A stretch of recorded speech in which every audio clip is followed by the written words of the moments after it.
याद रह जाने वाले ऐतिहासिक पल, कुछ वैसे फैसले जो कि काफी प्रभावशाली रहे और कुछ घटनाएं जो हमें सीख दे के जाएगी। बीता साल हमें बहुत कुछ सिखा कर जाने वाला है और आने वाले साल में हमारी तैयारी होगी इतिहास बनाने की। जी हाँ, नमस्कार, मैं हूं प्रभा शर्मा और समाचार प्लस झारखंड बिहार नए साल 2024 का स्वागत करने के लिए तैयार है। और आज का ये जो खास कार्यक्रम है वो उसी पर निर्धारित है जहां पर हम कई अलग अलग मुद्दों को लेकर के सामने आए हैं जो कि निर्धारित करेगा कि आने वाले साल में क्या कुछ होने वाला है, चाहे वो पॉलिटिक्स से रिलेटेड हो, स्पोर्ट्स से रिलेटेड हो या फिर एंटरटेनमेंट से। और कह सकते हैं इसके लिए एक जमघट जो है हमारे पूरे न्यूज़ रूम में तैयार हो गया है। जो हमारे एडिटर हो या फिर हमारे प्रोड्यूसर्स हो, रिपोर्टर्स हो, सारे यहाँ पर हैं, एक बहुत सारे अलग अलग टॉपिक्स के साथ हैं। तो मुझे लगता है ये बस शुरुआत है।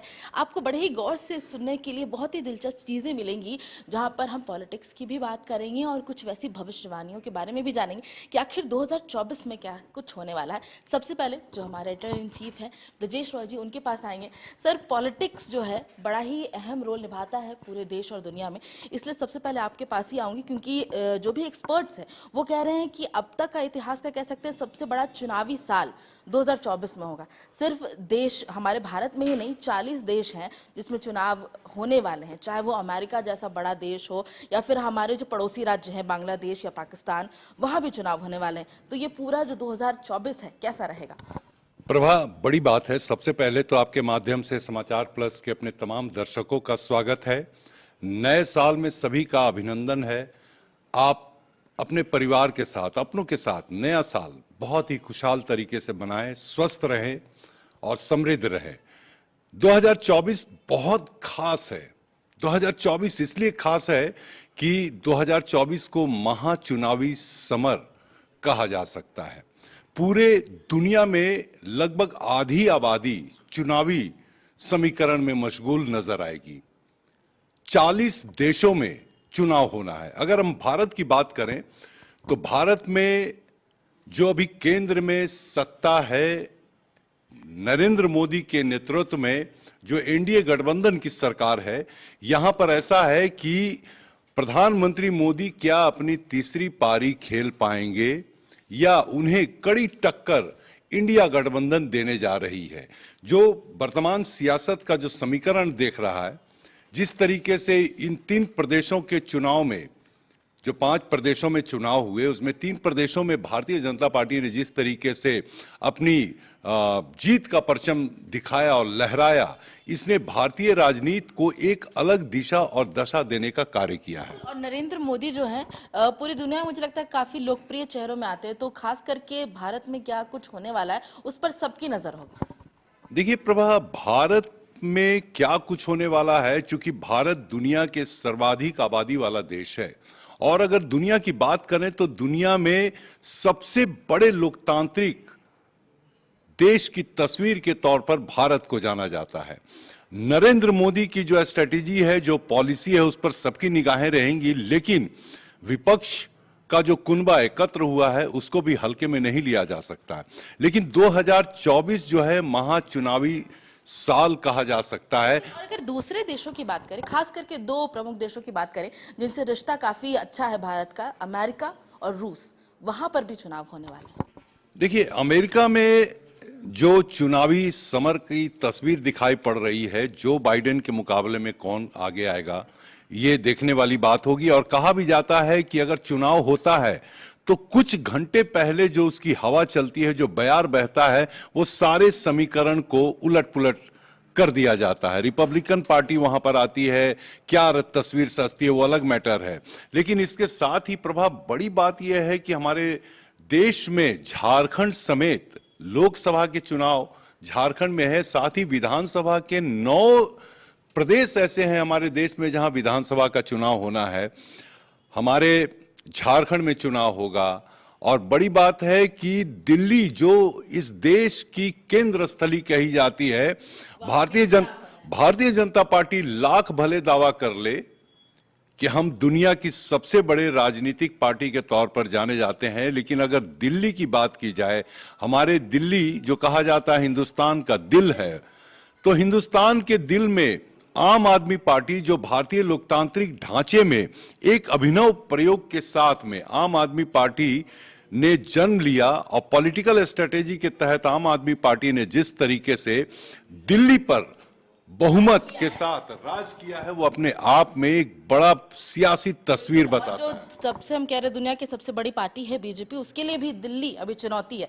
मैं यहाँ पे आपको रोकूंगी क्योंकि जो दिल्ली विधानसभा की हम बात कर रहे हैं, हमारे सहयोगी आकाश है, वो पूरी अपनी जानकारी और रिपोर्ट के साथ हमारे साथ हैं। आकाश, यहाँ पर विजय जी भी ने बात कही कि हम देश विदेश के चुनावों की बात करें, लोकसभा के साथ विधानसभा चुनाव होने वाले, और सबसे पहले क्योंकि देश की राजधानी है दिल्ली और वहां पर एक बड़ा टफ कॉम्पिटिशन है बीजेपी के लिए, तो वहां क्या कुछ चल रहा है? देखिए प्रभा, बीजेपी के लिए दिल्ली का दिल जीतना काफ़ी मुश्किल हो गया है। और जहां तक बात करें तो 15 साल शीला दीक्षित का सरकार रहा, उसमें भी बीजेपी काफ़ी कोशिश की लेकिन जीत नहीं पाई। उसके बाद अरविंद केजरीवाल आया। अरविंद केजरीवाल के 10 साल करीब होने को हैं, 2 साल में 10 साल हो जाएंगे। बीजेपी इनसे भी आगे नहीं निकल पाई। पिछली चुनाव की बात करें तो बीजेपी को महज 8 सीटें ही मिली थी। तो बीजेपी अभी तक दिल्ली का दिल जीत नहीं पाई है। कोशिश रहेगी दिल्ली में शासन की, क्योंकि जिसकी सरकार केंद्र में होती है उसकी ख्वाहिश होती है कि उसकी सरकार दिल्ली में ही रहे, लेकिन बीजेपी को यह मौका अभी तक नहीं मिल पाया है और इस मौके की तलाश में मुझे लगता है कि केंद्र सरकार ने कई योजनाएं खास करके वहां से शुरू की है दिल्ली से, कि थोड़ा इम्पैक्ट पड़े वहां पर पार्टी को। बिल्कुल आपने सही कहा कि केंद्र सरकार ने कई योजनाएं शुरू की है, लेकिन केजरीवाल ने जो फ्री का जो वहाँ पर जो बनाया है, जो हर चीज़ फ्री दे रहे हैं, बस की सेवा हो वो फ्री है, राशन फ्री है, सारी चीज़ फ्री है, तो उनको लेकर के दिल्ली वाले केजरीवाल पर काफ़ी भरोसा जता रहे हैं। और मुझे लगता है वो भरोसा तोड़ने की कोशिश की जा रही, क्योंकि ईडी अभी केजरीवाल के भी पीछे है। बिल्कुल, ईडी केजरीवाल को लगातार सम्मन पर सम्मन कर रही है और कहीं ना कहीं इससे केजरीवाल परेशान हो रहे हैं। लेकिन आपको बता दूं कि बीजेपी पहले कांग्रेस के चाहती थी, कांग्रेस भारत मुक्त कांग्रेस की बात करती थी, लेकिन उसके बाद अब एक आम आदमी पार्टी है जो उसके लिए काफ़ी बड़ी चुनौती खड़ी हो गई है। तो बीजेपी कहीं ना कहीं आम आदमी पार्टी को खत्म करने पर जुटी हुई है। राजनीतिक तरह से ही खत्म करना हो, लेकिन वो चाह रही है कि आम आदमी पार्टी को किसी तरह से खत्म किया जाए ताकि बीजेपी दिल्ली में अपनी सरकार बना सके। बिल्कुल, 2023 में कई राज्यों में जो चुनाव आए हैं वहां पर बीजेपी को बढ़त मिली है, लेकिन लग रहा है कि 2024 में दिल्ली की अगर बात करें तो एक टेढ़ी खीर अभी भी है बीजेपी के लिए। दूसरे राज्यों की बात करते हैं, सुमित है हमारे साथ। दिल्ली के साथ साथ उड़ीसा और आंध्र प्रदेश जैसे राज्यों में भी चुनाव होने वाले हैं, वहां क्या कुछ तस्वीरें दिखेंगी 2024 में? देखिए, टोटल 9 राज्यों में चुनाव होने वाले विधानसभा के, जिसमें उड़ीसा, महाराष्ट्र, हरियाणा और आंध्र प्रदेश, ये जो 4 राज्य हैं, इनके बारे में मैं आपको बता दूं। इसमें से 3 राज्य, अगर हम हरियाणा को अगर हम हटा देते, उड़ीसा, आंध्र प्रदेश और महाराष्ट्र की बात करते, तो इन तीनों में जो मैं एनालिसिस कर रहा था उसमें एक कॉमन फैक्टर निकल कर आया है। वो ये है कि इन तीनों राज्यों में जो स्थानीय पार्टी है उनका वर्चस्व है, और वो पीछे बीते चुनावों में भी जो सीट शेयरिंग हुई थी, जितने उनको वोटिंग परसेंटेज जो उनका रहा था उसके हिसाब से भी है। और तीनों राज्यों में एक चीज़ ये भी कॉमन है, इनफैक्ट कह सकते हैं कि चारों राज्यों में, कि कांग्रेस कहीं ना कहीं पिछड़ती दिखाई दे रही है। हालांकि आंध्र प्रदेश की अभी हम बात करें, तेलंगाना में जिस तरीके से कांग्रेस को जो जीत मिली है, लेकिन उसके बाद से उनको कहीं ना कहीं लग रहा है ऐसा कांग्रेस को कि आंध्र प्रदेश में भी उनको इस चीज़ का फायदा हो सकता है। लेकिन अगर हम एक पूरी स्ट्रक्चर की बात करें तो कहीं ना कहीं कांग्रेस उसमें हमेशा से पिछड़ती दिखाई दे रही है। और अपने पड़ोसी राज्य उड़ीसा की बात कर ले तो वहाँ पे नवीन पटनायक जिस तरीके से, अब मतलब एक उनका रिकॉर्ड भी रहा है कि वो दूसरे नंबर के सबसे ज़्यादा समय तक सीएम रहने का उनका रिकॉर्ड भी है, तो वो हो सकता है कि इस बार भी रिकॉर्ड जो है वो बरकरार रहे। महाराष्ट्र पर छोटी सी टिप्पणी चाहूंगी, क्योंकि वहां बड़ा कॉम्प्लिकेटेड रहा है। कभी बीजेपी आती है, कभी वहां पर शिवसेना के लोग जो है वहां बागी हो जाते हैं विधायक। देखिए, महाराष्ट्र का जो अभी गणित कहता है, सियासी गणित, वो बहुत ही ज्यादा कॉम्प्लेक्स है, जैसा आपने बताया, क्योंकि वहां पे शिवसेना की भी अगर हम बात करें तो 2 फाड़ में शिवसेना है, और कांग्रेस की भी अगर हम बात करें तो वो भी 2 फाड़ में है। शिवसेना का एक पार्ट है और कांग्रेस का एक पार्ट है जो एक साथ अलायंस किया हुआ है, जो अभी सरकार में भी है, एकनाथ शिंदे का गुट जिसको हम कह रहे हैं, और अजीत पवार का जो हम गुट कह रहे हैं, और साथ ही शरद पवार का जो गुट है कांग्रेस को लेकर के, और जो शिवसेना का दूसरा पार्ट है उद्धव ठाकरे को लेकर के, वो अलग फाड़ में है। तो महाराष्ट्र में ये जो समीकरण अभी बन रहा है, कहा जा रहा है कि इस बार जो चुनाव लड़ने की कोशिश की जा रही है कांग्रेस जो करेगी शरद पवार को लेकर के, तो उनके फेस वैल्यू पे लड़ेगी। लेकिन हालांकि ऐसा अभी वहाँ पे कहना मुश्किल होगा। एकनाथ शिंदे जिस तरीके से अभी जब से शिवसेना और बीजेपी का जो गठबंधन वहाँ पे चल रहा था, उसके बाद से जब से वो अलग होकर के लड़ना शुरू किए और जिस तरीके से उनको पार्टी सपोर्ट करती थी, उसके बाद से जो सपोर्ट नहीं मिल रहा था, तो उससे कहीं ना कहीं वहाँ जो पॉलिटिकल इंस्टेबिलिटी है वो अभी भी है और वो बरकरार भी रहेगी आने वाले। शायद यही कारण है कि लोकसभा की तैयारी तो कर रही है बीजेपी और विधानसभा चुनावों की भी तैयारी चल रही है। अब क्योंकि अलग अलग राज्यों की बात करी, दिल्ली की भी बात करी, तो झारखंड की भी बात करते हैं। झारखंड में भी अगले साल चुनाव होने वाले हैं। हमारे सहयोगी अंकुर सिन्हा है, झारखंड की बात कर रहे हैं। अंकुर, तो क्या लग रहा है झारखंड में क्या होने वाला है? बिल्कुल प्रभा, देखिए झारखंड में 2024 में चुनाव होने हैं, विधानसभा चुनाव होने हैं और 81 सीट पर 41 सीट पर बहुमत तक की ज़रूरत होती है। तो ऐसे में कह सकते हैं कि अभी तक कोई सीट शेयरिंग की अगर बात करें तो बीजेपी और जो इंडिया गठबंधन है उन्होंने अपना पत्ता नहीं खोला है, लेकिन आरजेडी ने ये दावा किया है कि 36 सीटों पर वो चुनाव लड़ेंगे। और ऐसे में कह सकते हैं कि अगर 2019 के चुनाव की बात करें तो जेएमएम जो है वो 43 सीट्स पर जो है वो खड़ी हुई थी और कांग्रेस 31 सीट्स पर खड़ी हुई थी। लेकिन जब नतीजे आए तो जेएमएम 30 सीट से जीत हुई और कांग्रेस 16 सीट और बीजेपी को महज 25 सीट आई थी और आजसू को 2 सीटें आई थी, जिसके बाद यूपीए की सरकार बनी और हेमंत सोरेन जो है वो मुख्यमंत्री बने।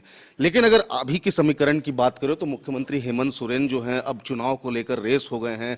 वो आपकी सरकार आपकी द्वार कार्यक्रम जो है वो कर रहे हैं, अलग अलग जगहों पर वो जा रहे हैं। वहीं अगर बीजेपी की बात करें तो बीजेपी का संकल्प यात्रा जो है वो काफी अहम हो गया है 2024। दो आदिवासी चेहरे खास करके बीजेपी के तौर पर निकल आए, बाबूलाल मरांडी और अमर बावरी। जिस तरीके से बाबूलाल मरांडी और नेता प्रतिपक्ष अमर बावरी को बनाया गया है, तो ऐसे में कह सकते हैं कि अगर आदिवासियों की बात करें तो उन पर काफी फोकस बीजेपी कर रही है, क्योंकि आपने देखा था कि प्रधानमंत्री नरेंद्र मोदी भी वो खूंटी के उलिहातू गांव आए थे और कई योजनाओं का शुरुआत जो है उन्होंने किया था, खासकर आदिवासी जनजातियों के लिए। तो कह सकते हैं कि बीजेपी बहुत फोकस कर रही है आदिवासी जनजातियों को। दो साइड पार्टी की बात कर ले, आरजेडी जो कि कांग्रेस जेएमएम के साथ है और एक आजसू जो बीजेपी के साथ अब दोबारा आ गई है, उनका क्या रोल रहने वाला है इस बार? देखिए, जिस तरीके से जो 2 उपचुनाव हुए थे उस उपचुनाव में काफी कुछ समीकरण साफ हुआ था। जिस तरीके से आजसू की पार्टी जो उसकी जीत हुई थी, और ऐसे में कह सकते हैं कि अभी की अगर बात करें, अभी की समीकरण की बात करें तो जिस तरीके से कांग्रेस में अभी जो धीरज साहू का जो प्रकरण हुआ है उससे कांग्रेस बैकफुट पर दिख रही है। और वहीं अगर बात करें मुख्यमंत्री हेमंत सोरेन को लगातार ईडी का समन आ रहा है, मुख्यमंत्री हेमंत सोरेन ईडी कार्यालय नहीं जा रहे, उन्होंने ईडी को खुद चैलेंज किया है। तो काफी कुछ समीकरण जो है वो बिगड़ता दिख रहा है अभी फिलहाल यूपीए गठबंधन की सरकार में।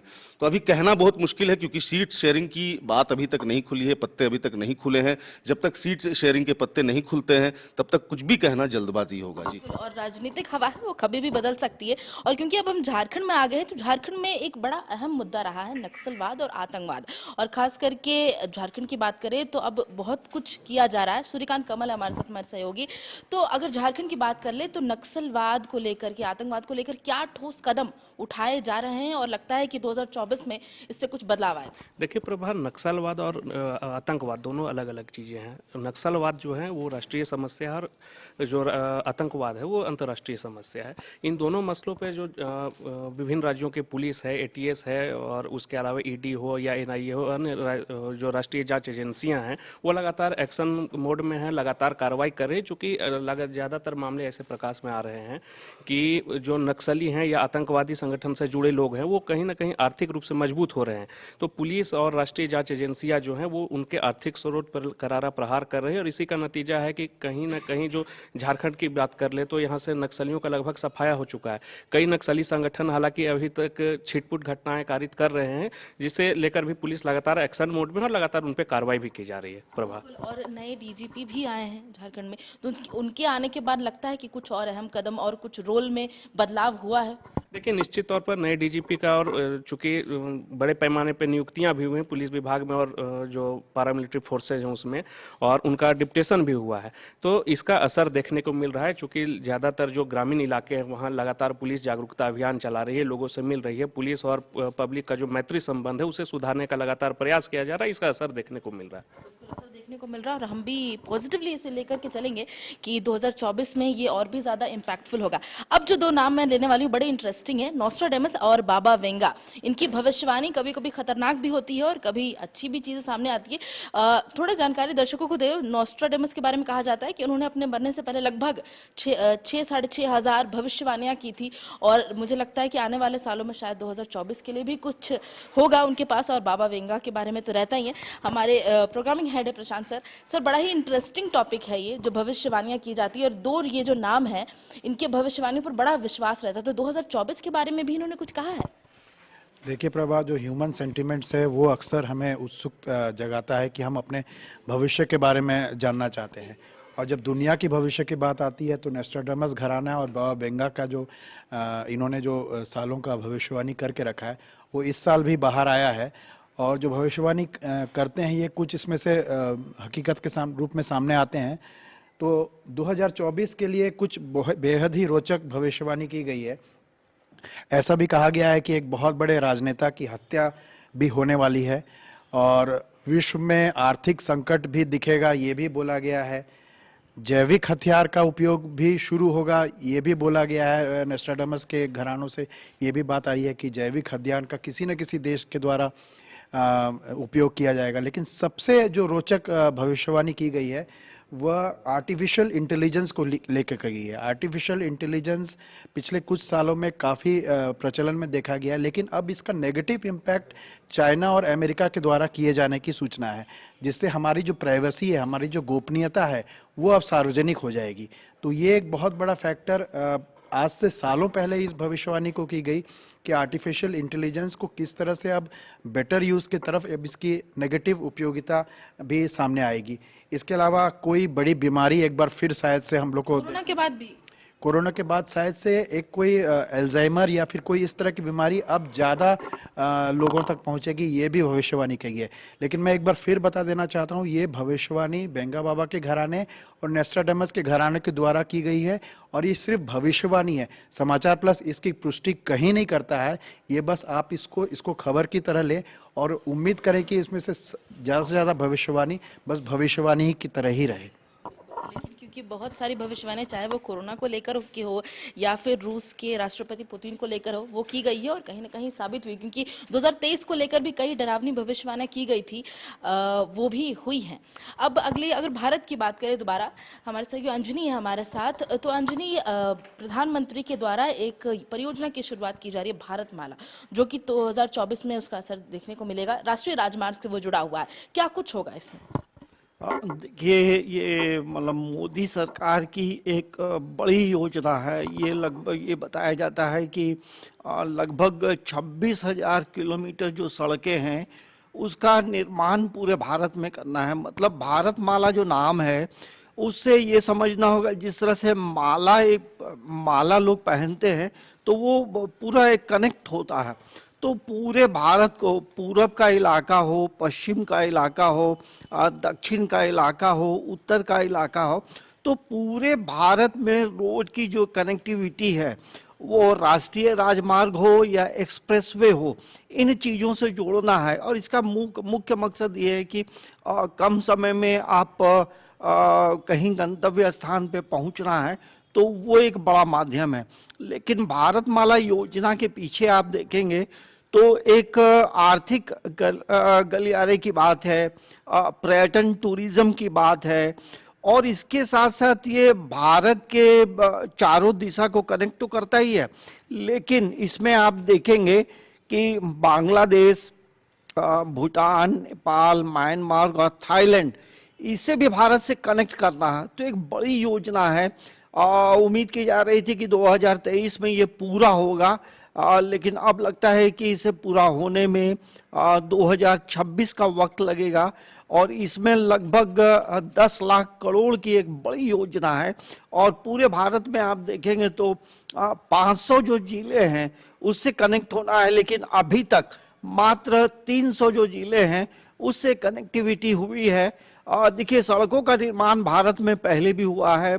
इसके पहले भी जो लोग रहे हैं, प्रधानमंत्री हो या सड़क परिवहन मंत्री रहे हो, तो ये क्रमिक विकास होता है। लेकिन अभी वर्तमान में यदि हम बात करें तो नितिन गडकरी परिवहन मंत्री हैं, उनकी सोच अलग है और यही वजह है कि इसमें एक्सप्रेसवे की जो बात है, आप देखेंगे पूरे भारत में कई राज्यों में बना है और एक जो राष्ट्रीय राजमार्ग का एक बड़ा एक्सप्रेसवे जो बनेगा वो रायपुर टू धनबाद, तो वो एक कनेक्ट होगा तो झारखंड को भी इसमें मिलेगा, लेकिन एक बड़ी योजना। बिल्कुल, और ये बड़ी बात कही आपने कि ये जो हम भारतमाला की बात कर रहे हैं, झारखंड से भी ये जुड़ा हुआ है। अब उस चीज पर आते हैं जिसका इंतजार मुझे लगता है कि भारत के लोगों को बड़े साल से था, इसमें कई विवाद भी हुआ और अब वो तारीख सामने आ गई है। हमारे सहयोगी रंजीत हैं, 22 जनवरी, मतलब मुझे लगता है जब दिवाली भी मनाई जा रही थी तो कहा जा रहा था कि 22 जनवरी को असली दिवाली मनाई जाएगी, जब राम मंदिर, अयोध्या में जो राम मंदिर बन रहा है उसकी प्राण प्रतिष्ठा होगी।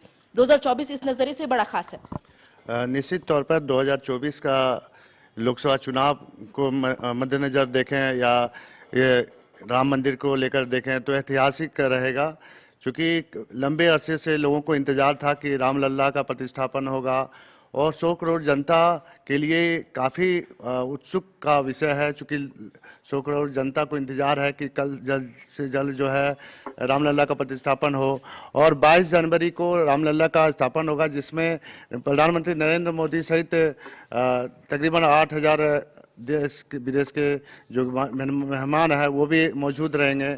साथ ही साथ चूंकि 30,500 करोड़ की योजना है, जिसके तहत अयोध्या स्टेशन हो या इंटरनेशनल एयरपोर्ट हो, सभी को आधुनिक सुविधाओं से लेस बनाया जा रहा है और अयोध्या को इतना खूबसूरत तरीके से मंदिर को बनाया गया। साथ ही वहाँ कॉरिडोर की बात करें तो राम मंदिर के जो कॉरिडोर है काफ़ी भव्य और काफ़ी आकर्षक बनाया जा रहा है, जिसमें राम के जीवन को व्यतीत कर वर्णन उसमें किया जाएगा। तो क्या लगता है कि 2024 खास करके ये साल इसलिए चुना गया राम मंदिर के लिए क्योंकि चुनाव होने वाले हैं लोकसभा के, और बीजेपी खास करके ये मुद्दा हमेशा से लेकर के चली थी, मुझे लगता है उनकी प्रोपेगेंडा में ये जरूर हमेशा रहता है। देखिए प्रभा, चूंकि 2024 का चुनाव है तो जाहिर सी बात है इसका इफेक्ट 2024 में देखने को भी मिलेगा, चूंकि 100 करोड़ जो जनता है उसको ये राम मंदिर का इंतजार था, लंबे अरसों से इंतजार था, हिंदुओं को इंतजार था कि ये राम मंदिर बने और ये बहुत बड़ा तोहफा माना जा सकता है कि नरेंद्र मोदी का, और इसका इफेक्ट 2024 में देखने को मिलेगा। लेकिन जिस तरह से सांसदों का बहिष्कार निलंबन किया गया 150 सांसदों का, और साथ ही ईडी सीबीआई का यूज किया जा रहा है, तो निश्चित तौर पर महागठबंधन भी अपनी तरफ से सशक्त होने का प्रयास करेगी। तो ये आने वाला समय बताएगा कि क्या इसका इफेक्ट 2024 में नरेंद्र मोदी को मिलता है या महागठबंधन इसका लाभ उठा पाती है। लेकिन 3 राज्यों में जिस तरह से इनकी जीत हुई तो आगे भी चाहेगी कि 400 पार ये अपनी सारी जो अलायंसेज हैं वो अपनी अपनी कोशिशें तो कर रही हैं, और क्योंकि राम मंदिर को भी कहीं ना कहीं पॉलिटिक्स से जोड़ने की कोशिश भी की है विपक्ष ने। यहाँ पर हमने पॉलिटिक्स की बात की, जो इंपॉर्टेंट इवेंट है उसकी बात करें, अब थोड़ा एंटरटेनमेंट की बात कर लेते हैं। उसके बिना मुझे लगता है श्रुति बात अधूरी होगी, क्योंकि लोग एंटरटेनमेंट के बड़े यहाँ पर, खास करके हमारी जो इंडियन ऑडियंस है बॉलीवुड की हमेशा फैन रही है, तो उन्हें बड़ा इंतजार रहता है कि 2024 में कौन सी फिल्में आ रही है, कोई पुराना एक्ट्रेस कमबैक कर रहा है या कोई नई हीरो हीरोइन आ रही है, क्या हो रहा है 2024 में, क्या हो रहा है? जी, 2024 आते साथ जनवरी के महीने में ही आपको 2 मूवी मिल रही है, और खास करके जैसा हम सभी जानते हैं कि दीपिका पादुकोण अब काफी ज्यादा स्टंट मूवीज भी करने लगी, थ्रिलर मूवीज देने लगी हैं। तो उसी के साथ दीपिका पादुकोण की ही 2 मूवी आ रही है एकदम जनवरी में, बैक टू बैक, प्रोजेक्ट के फाइटर, और प्रोजेक्ट के में आपको मैं बता दूं कि बाहुबली भी देखने को मिलेंगे। जी हाँ, बाहुबली जिस तरह से अपने बाहुबली मूवी में एक्शन करते हुए नजर आए थे, उसी तरह से वो प्रोजेक्ट के में भी नजर आएंगे। और इसके 2 पार्ट में ये रिलीज हो रही है। पहला पार्ट है कि दुनिया के कुछ सारे कई सारे प्रॉब्लम्स पर ये मूवी को बनाया गया है, और उसी से रिलेट करते हुए इसका दूसरा पार्ट भी बनाया गया है।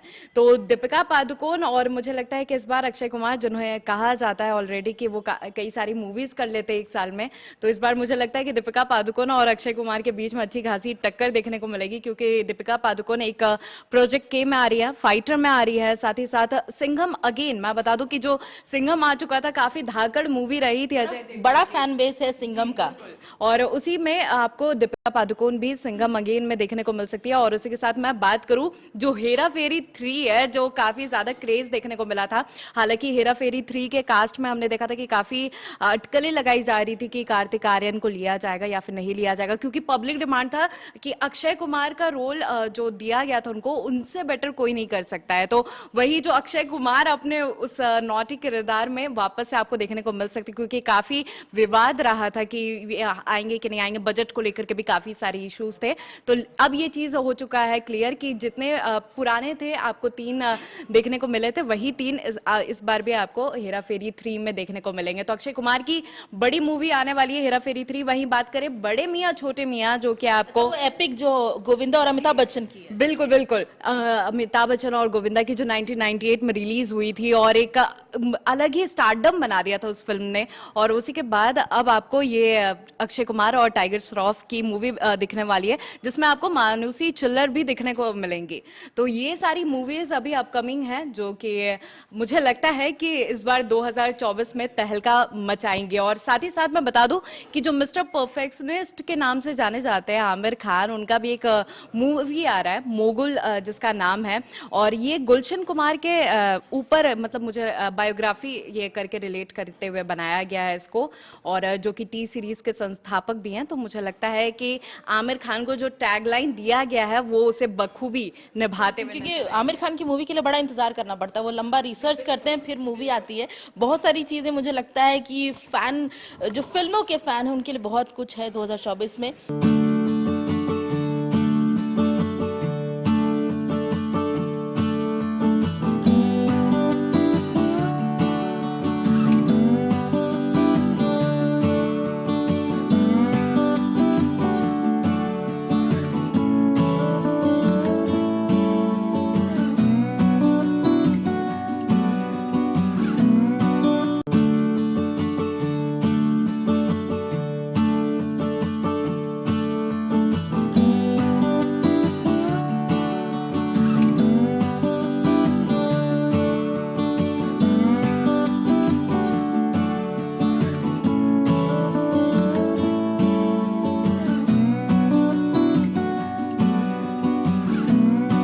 आदित्य एल1 ये नाम, क्योंकि पहली बार मुझे लगता है कि भारत चांद के बाद सूर्य को पढ़ने के लिए, उसे जानने के लिए इसे लॉन्च किया गया था। और 2024 इसके नज़रिए से भी खास है, क्योंकि 7 जनवरी एक डेट बताई गई है कि जो L1 पॉइंट है वहाँ पर वो एंटर कर जाएगा आदित्य L1।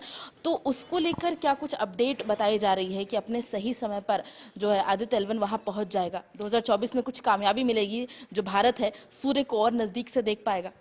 देखिए, जो सूर्य को नज़दीक से देखने वाली बात है, तो आपको सबसे पहले समझना होगा कि सूर्य को आदमी जब देखता है और जो 7 किरण निकलते हैं उसको ढंग से आदमी सही नज़र से देख नहीं पाता है। लेकिन उसको जो डीवीसी है उसने सूर्य की किरण को ऑब्जर्व करके लोगों को जो लाइट की जो कमी है उसको पूरा करने का कोशिश किया। और आपको यह जानकारी मैं बता दूं कि 2200 मेगावाट जो सोलर जो लाइट है जिसका प्लांट झारखंड में लगने वाला है वो डीवीसी करने जा रहा है, जिसमें कोनार जो डैम है 200 मेगावाट का प्लांट वहाँ पे लगेगा।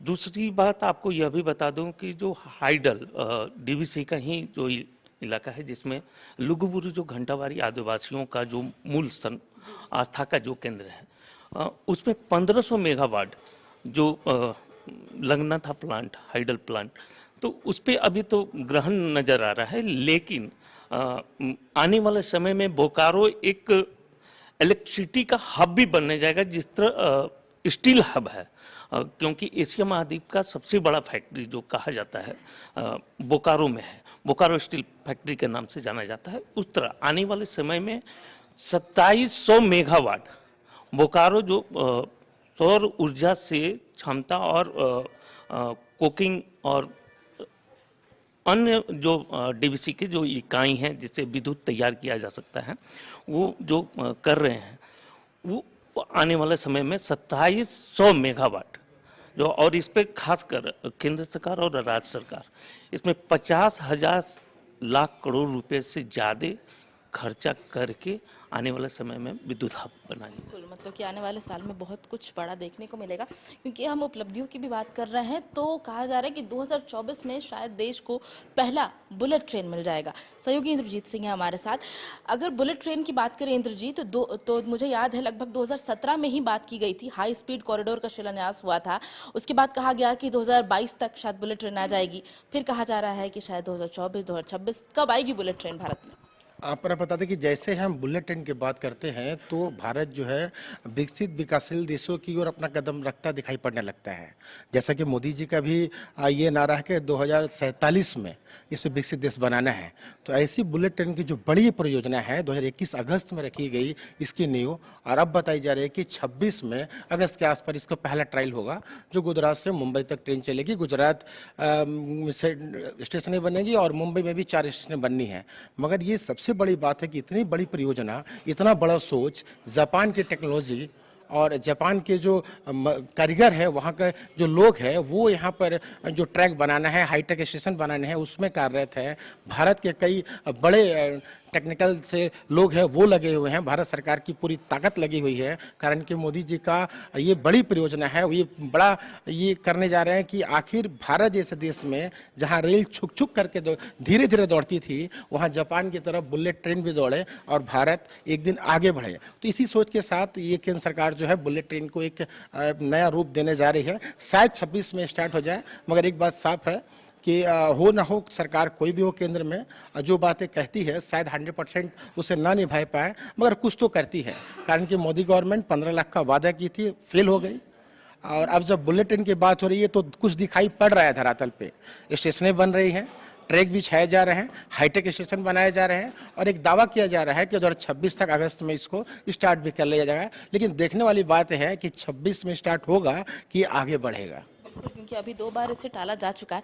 लेकिन ये है कि 2024 को लेकर देश की तैयारी, खासकर हम भारत की बात कर रहे हैं तो पूरी तैयारी है, चीज़ें की जा रही है। अब वो तो आगे पता चलेगा कि जो जैसे, क्योंकि हम भी कई रेजोल्यूशंस लेते हैं, अब वो आगे पता चलता है कि हम रेजोल्यूशंस को पूरा कर पाते हैं या नहीं। उसी तरीके से सरकारें कोशिश कर रही है। एक और बड़ी चीज़ हमारे साथ सहयोगी सुबोध है, बड़ी चीज़ होने वाली है 2024 में सुबोध, टेक्सटाइल फेस्ट होने वाला है इंडिया में, और राजधानी दिल्ली में होने वाला है। लगभग 40 देश इसमें शामिल होने वाले हैं।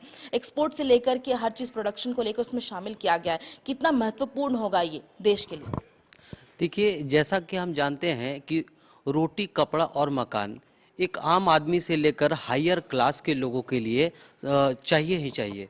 जिस तरह से वो खाने को जितना इम्पोर्टेंस देते हैं, उससे ज़्यादा अब अपने पहनावे को इम्पोर्टेंस देते हैं। इसलिए भारत जो है टेक्सटाइल के क्षेत्र में एक उद्योग हब भी माना जा रहा है।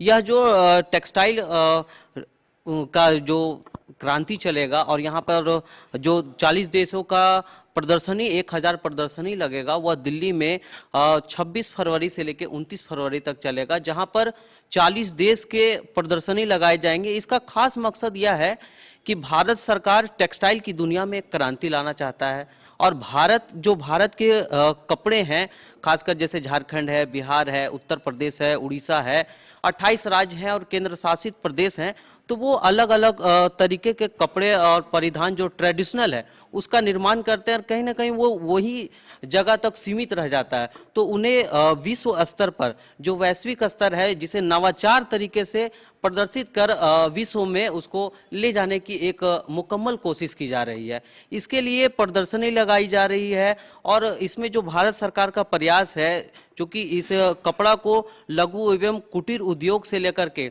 हायर क्लास के जो बड़े बड़े फैक्ट्री हैं वहाँ पे भी उत्पादन होते हैं, और कपड़े की क्या क्वालिटी है और कैसे हम जो ट्रेडिशनल लुक है उसको मॉडर्न टच दें, मॉडर्न टच के अलावे उसे कैसे हम वेस्टर्न कल्चर के प्रतिस्पर्धा में अपने वस्त्रों को शामिल करें, कितनी उसकी गुणवत्ता है, और किस तरह से, जैसे झारखंड की अगर बात करें तो जो साड़ी पहनती है महिलाएं या फिर धोती जो पहना जाता है, अब देखेंगे कि उसमें 10 से 11 कलर होता है, 12 कलर होते हैं, कहीं कहीं साड़ियों में 26 कलर होते हैं, जिसे तोता पंछी साड़ी कहा जाता है या फिर सुगा कोयल साड़ी कहा जाता है। तो उसे कैसे हम विश्व स्तर पर ले जाएं, तो इसके लिए एक बेहतरीन सकते जो मेड इन इंडिया का नारा आया है वो और भी ज्यादा इस फेस्ट के बाद इम्पैक्टफुल हो जाएगा। चलिए यहाँ पर तो 26 फरवरी को ये फेस्ट होना है, लेकिन इससे पहले एक महीने पहले ठीक जाए 26 जनवरी एक बहुत ही अहम तारीख है भारत के लिए, जब हमारा संविधान जो है वो प्रभाव में आया था। इस साल 2024 में बात करें 75वीं वर्षगांठ होगी उसकी। तो इन 75 सालों में देश में बहुत कुछ बदला है और कॉन्स्टिट्यूशन की बात करें, संविधान की बात करें, उसमें भी बहुत कुछ बदलाव हुआ है। देखिए प्रभा, एक हिंदी में कहावत है, परिवर्तन ही संसार का नियम है। अगर आपने संविधान की बात करी तो संविधान में भी कई तरह के संशोधन किए गए हैं। जब संविधान जब बना था तब उस समय का जो सिनेरियो था उसमें 395 अनुच्छेद यानी आर्टिकल थे, 8 अनुसूचियां थी, 22 भाग थे। और अभी अगर प्रेजेंट सिनेरियो की बात करें तो अभी 448 अनुच्छेद हैं, 8 अनुसूचियां हैं, वहीं 25 भाग है। तो कहीं ना कहीं कहा जा सकता है कि जिस तरीके से हर एक क्षेत्र में परिवर्तन किया जाता है उसी तरीके से संविधान में भी चेंजेस किए गए। अगर प्रेजेंट सिनेरियो की बात करें तो अभी जब से संविधान लागू हुआ है 26 जनवरी 1950 से अब तक लेकर कुल 127 बार संशोधन किया गया है। आपने जैसे कि बात करें कि इस साल 75वीं वर्षगांठ बनाने जा रही है, तो मैं बता दूं कि जिस तरीके से भारत को आज़ादी मिली थी अंग्रेजी हुकूमत से 15 अगस्त 1947 के बाद, तो जाहिर सी बात है जब देश आज़ाद हुआ तो उसे एक संविधान की ज़रूरत होगी। तो मैं थोड़ा बैकग्राउंड में जाता हूं। तो जिस तरीके से 15 अगस्त 1947 को आज़ाद हुआ, जिसके बाद 29 अगस्त 1947 को जो मसौदा तैयार हुआ संविधान का, जिसके अंतर्गत एक समिति तैयार की गई जिसके अध्यक्ष डॉक्टर भीमराव अंबेडकर जी बनाए गए। जिसके बाद 26 नवंबर 1949 को ये जो संविधान बना वो बनकर तैयार हो गया, जिसके बाद पूरी तरीके से 26 जनवरी 1950 को ये लागू हो गया, जिसके याद में हम 26 जनवरी यानी गणतंत्र दिवस मनाते हैं। और अभी भी इस साल भी 75वीं जो हम वर्षगांठ मना रहे हैं, कई उम्मीदें रहती हैं संविधान पे, क्योंकि हम कहते हैं ना जब कोई भी मुश्किल या हम कोर्ट में भी जाते हैं तो हमारे मन में एक हिम्मत रहती है इस चीज़ को लेकर कि हमारा संविधान जो है शायद वो कहीं ना कहीं हमें समझेगा, हमें सपोर्ट करेगा। चलिए इन चीज़ों की बात कर ले। अब उस चीज़ की बात करते हैं जो कि काफ़ी फैन बेस उसका बड़ा है इंडिया में, और वो है खेल, खास करके क्रिकेट। आमिर है हमारे साथ। क्रिकेट की बात कर ले आमिर, तो बड़ा फैन बेस है, क्रिकेटर्स के तो फैन सभी रहते हैं। अब जो वर्ल्ड कप था वो तो हमारे हिस्से नहीं आया, वर्ल्ड कप जो ओडीआई हुआ था, लेकिन T20 वर्ल्ड कप 2024 में होने वाला 4 जून से, क्या कुछ होने वाला है? देखिए, भारत में सबसे ज़्यादा पसंद करने वाला कोई गेम है तो वो है क्रिकेट, और भारत ही नहीं पूरे विश्व में है। आप देखें अभी T20 वर्ल्ड कप स्टार्ट होने वाला आपका 4 जून से लेकर 30 जून तक चलेगा, जो कि इस बार हो रहा है अमेरिका में, यूएसए में और वेस्ट इंडीज़ में। इसके पीछे कारण ये है कि आईसीसी इस बार ऐसा देश चुना है जिससे क्रिकेट को थोड़ा बढ़ावा मिले, लोग उससे आने वाली पीढ़ी जो है, भारत में तो सभी लोग क्रिकेट को जानते हैं लेकिन अमेरिका जैसे देश में थोड़ा क्रिकेट को लोग कम जानते हैं। इस बार world cup T20 world cup जो है वो अमेरिका में कराने का आईसीसी का यही उद्देश्य है कि आने वाली जो पीढ़ी है वो प्रेरित हो क्रिकेट के लिए, वो मतलब बहुत लोग पसंद करें। अब इसमें क्या है कि 20 टीमें भाग लेंगी इस वर्ल्ड कप में और 55 मैचें होंगे टोटल। और आपको बता दें कि युवाओं के लिए ये रोजगार है, मतलब कि बेरोजगार जो युवा है, और जून में हो रहा है। इसका भी खास एक वजह कि गर्मी की छुट्टियां रहती हैं, सारे युवा बैठे रहते हैं, किसी का सेमेस्टर एंड हुआ, मतलब ज़्यादा लोग जुड़ेंगे उससे। और ड्रीम 11 जैसे आप जानती होंगी, ड्रीम 11 पे लोग सट्टा लगाते हैं, हम लोगों के लिए तो बहुत बड़ा मतलब रोजगार मेला है कह सकते हैं। इसके लिए लोग कमाते हैं, कितने लोग करोड़पति बन जाते हैं। अच्छा, खास करके अब इंडिया की बात कर ले तो, क्योंकि वर्ल्ड कप ओडीआई में तो उतना नहीं चला सिक्का, T20 में कैसा परफॉर्मेंस रहेगा इंडिया टीम का? जीतेगा तो इंडिया ही, एक ही चीज़ कहना चाहूँगा, ये तो फैन वाली बात हो गई। जीतेगा तो इंडिया ही। हम लोग हमेशा मतलब इंडिया से बेहतर क्रिकेट में अभी तक कोई नहीं है, आप देखेंगे। कंडीशंस में टॉप 3 कंट्रीज की अगर जो रूल कर रही है क्रिकेट की, इंडिया तो है ही। इंडिया के हम रूल करने की बात कर रहे हैं प्रमोद सर, तो उसका एक जीता जाता उदाहरण है आईपीएल मैच में दुनिया भर के जो क्रिकेटर्स हैं वो खेलने वाले हैं। इस बार आईपीएल 2024 का कैसा होगा, भारत में ही होगा या फिर टीमें कैसी कैसी रहने वाली? मैं बता दूं कि आईपीएल की शुरुआत 2008 में हुई थी। उसके बाद 2 ऐसे अवसर आए हैं कि जब कि आईपीएल को देश के बाहर कराना पड़ा था। इसका मतलब मुख्य कारण था लोकसभा के चुनाव 2009 में और फिर उसके बाद 2014 में। पहली बार 2009 में पूरे मैच दक्षिण अफ्रीका में हुए थे। उसके बाद 2019 का जो चुनाव हुआ था, 2014 का जब चुनाव हुआ था, तो उसमें आधा मैच दुबई में हुआ था और आधा मैच भारत में हुआ था, लोकसभा के जो चुनाव के जो शेड्यूल था उसके अनुसार। उसके बाद भी 2019 में देखिए क्या कहते हैं लोकसभा का चुनाव हुआ, लेकिन उसमें ये व्यवस्था की गई थी कि सारे मैच भारत में ही होंगे, लेकिन जिन जिन राज्यों में चुनाव होंगे वहाँ पर मैच उस दौरान नहीं रखा गया था। जैसे कि मान लेते हैं कि 11 अप्रैल 2019 को जयपुर में मतलब मैच था, तो वहाँ पर मतलब कि ये चुनाव उस समय नहीं था। तो हो सकता है कि ऐसी व्यवस्था इस बार भी की जाए, लेकिन अभी भी एक संशय बना हुआ है कि किस व्यवस्था के तहत आईपीएल टूर्नामेंट होगा, क्योंकि अभी तक शेड्यूल इसका जारी नहीं किया। की बात कर लेते हैं थोड़ा छोटा सा, क्योंकि एमएस धोनी इस बार भी आईपीएल में रहने वाले संन्यास नहीं ले रहे। कौन सी टीम, टॉप 3 टीमों की बात करें जो शायद क्वार्टर फाइनल, सेमीफाइनल में देखने को मिलेगी? अभी तक की जो स्थिति है, इस बार जो नीलामी वगैरह हुई है तो उसमें हम कोलकाता, गुजरात और चूंकि सब क्या कहते हैं धोनी के चलते मतलब क्या कहते हैं चेन्नई को लोग ज़्यादा पसंद करते हैं, तो ये जो 3 टीमें हैं ये सबकी फेवरेट रहने वाली हैं। बिल्कुल फेवरेट रहने वाली है और आईपीएल का जुनून ही कुछ ऐसा होता है। क्रिकेट के बाद अब ओलंपिक्स की बात करते हैं। हमारे सगे कुंदन हमारे साथ, पेरिस और फ्रांस में भी ओलंपिक्स होने वाले हैं 2024 में, तो उसको लेकर क्या कुछ तस्वीरें सामने आ रही है? प्रभा, मैं आपको बता दूं कि 2024 जो एक हिस्टोरिकल होने जा रहा है, जहां पॉलिटिक्स में 40 देशों में चुनाव होना है, आईपीएल जो है वो होना है, वर्ल्ड कप 2020 होना है, और दूसरी ओर पेरिस में जो है लगभग वहाँ पे अब तक जो जितने भी ओलंपिक और पैरालंपिक प्लेयर्स जो है वहाँ पे उस आयोजन में भाग लेंगे। और लगभग आपको मैं बता दूं कि 2024 सबसे ज़्यादा टेलीविज़न के जो रिपोर्टर्स हैं उनके लिए भी बहुत अहम होने जा रहा है, क्योंकि आपको मैं बता दूं कि लगभग करोड़ों पब्लिक के लिए 3,50,000 घंटे तक लाइव टेलीकास्ट चलेगा ओलंपिक पेरिस में। तो कहीं ना कहीं जो 2024 जो है खेल या ओलंपिक हो या पॉलिटिक्स हो, इसको लेकर एक हिस्टोरिकल होने जा रही है। जैसा कि हमने शुरुआत भी की थी कि नया साल भी जो है तैयार है इतिहास रचने के लिए। श्रुति, एक बार फिर से आपके पास आ गई हूँ।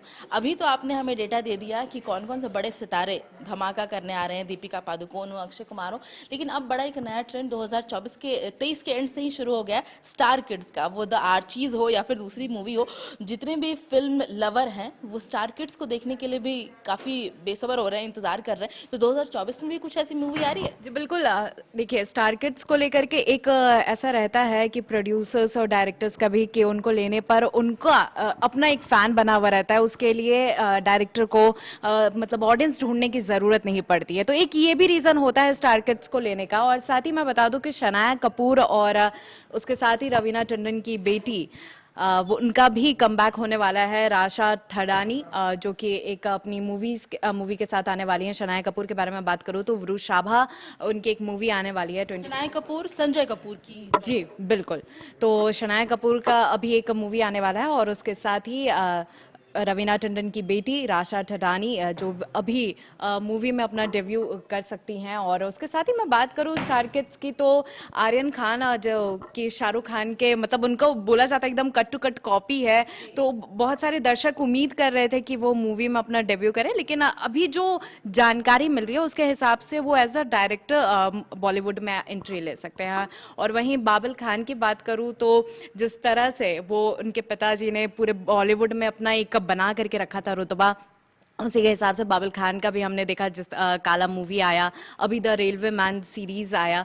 तो ये सारी चीज़ों मुझे लगता है कि एक नेपोटिज्म का जो एक टैग था स्टार किड्स पर कि वो ठीक से प्ले नहीं कर पाते, जितने अच्छे से उनके रोल करते आए हैं। जैसे अभी आप देख लो रणबीर कपूर को भी उनका जो मतलब वर्सेटाइल रोल हमें देखने को मिल रहा है, एक नेपोटिज्म का जो टैग है, मुझे लगता है कि ये सारे स्टार किड्स उसको हटाते जा रहे हैं और कहीं ना कहीं अपने बलबूते, अपने एक्टिंग के बलबूते ये अपना एक फैन बेस बना रहे हैं। ऐश्वर्या राय की जो बेटी है आराध्या, उनका रील भी बड़ा फेमस हो गया था जो स्कूल की परफॉर्मेंस में उन्हें एक्टिंग की। बिल्कुल, आराध्या का भी आप देख सकते हो, क्योंकि वो कहते हैं ना कि बहुत कोई बोलते हैं कि एक्टिंग ऐसा नहीं है कि जीन्स में ही रहता है, लेकिन हाँ आप ये कह सकते हो कि आप जो चीज़ अपने सराउंडिंग में हर दिन देख रहे हो तो वो चीज़ कहीं ना कहीं आप उसको अडेप्ट करते हो, तो वो हम कह सकते हैं। हाँ, भले अभी द आर्चीज़ में आप देखो कि सुहाना खान और खुशी कपूर को थोड़ा ट्रोलिंग का झेलना पड़ा है, लेकिन कहीं ना कहीं अब क्योंकि जानवी कपूर को भी झेलना पड़ा था अपनी शुरुआती मूवी में, तो अब धीरे धीरे हो सकता है कि ये लोग कम बैक करें, एक अच्छी मूवी दें। लेकिन हाँ, फिलहाल अभी इनको थोड़ी और मेहनत करने की एक जरूरत। और चीज़ बड़ी कॉमन होती है कि स्टार किड्स को लोग जितना क्रिटिसाइज करते हैं फिल्मों में, शायद उन्हें देखना भी उतना ही पसंद करते हैं। पेपराजी हमेशा उनके आसपास घूमते रहती है। तो ये हमारी जो अहम टॉपिक्स है, मुझे लगता है कि वो पूरे हो चुके हैं। पॉलिटिक्स की हमने बात करी, क्योंकि पॉलिटिक्स बहुत कुछ निर्भर करता है कि देश पर उसका क्या कुछ प्रभाव पड़ेगा। जो अहम कदम लिए जाने वाले हैं, चाहे वो आदित्य एल1 को लेकर के हो, बुलेट ट्रेन को लेकर हो, उसको लेकर भी तैयारियां चल रही है। प्रधानमंत्री भारतमाला परियोजना है, वो भी 2024 में आने वाली है। तो बड़ी तैयारियां यहाँ पर हो रही है, फेस्ट भी होने वाला, बहुत कुछ है। मुझे लगता है इंडिविजुअली सबने बहुत कुछ तैयारियां अपने करियर को लेकर, अपनी लाइफ को लेकर ले रखी होगी, और as a citizen of India भी बहुत कहीं ना कहीं आप उसमें एक रोल निभा रहे हैं। तो हम भी उम्मीद करते हैं कि जिस शानदार सोच के साथ हमें साल की शुरुआत कर रहे हैं, ये पूरा साल 2024 भी उतना ही शानदार रहे। समाचार प्लस के इस खास प्रोग्राम में बस इतना ही। मुझे दीजिए इजाजत, नमस्कार।